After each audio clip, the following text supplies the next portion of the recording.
Ngayon ay ang araw ng pagtuklas ng direksyon ni Johnny. Ang mga araw at mga pahiwatig ay magtuturo ng daan, kaliwa at kanan, paabante at pabalik. Sundin ang mga tanda sa buong landas. Sa mga parke at daanan siya'y matututo at maglalaro, pagsusuri ng mga direksyon habang naglalakbay. Iniwan sa playground, naghihintay ang unang pahiwatig. Binabasa ni Johnny ang mga araw sa pinto ng sandbox.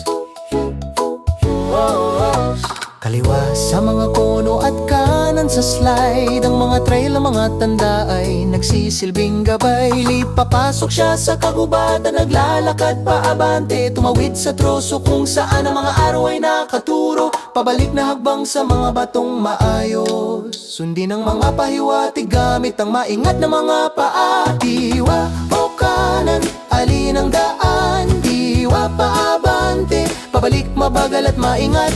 Lahat sinasundan ni Johnny ang bawat tanda, mga pahiwatig ng direksyon sa matalinong linya. Tiri bawat hagbang ang misteryo ay lumalalim, ang landas ng isang detektibo ay siyang kanyang nalalaman.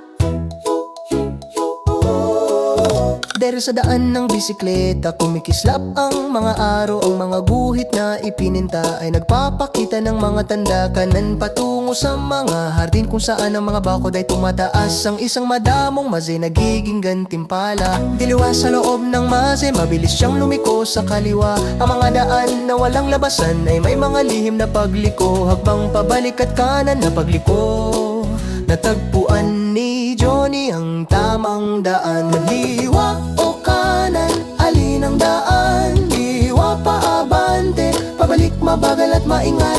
Lahat sinasundan ni Johnny ang bawat tanda, mga pahiwatig ng direksyon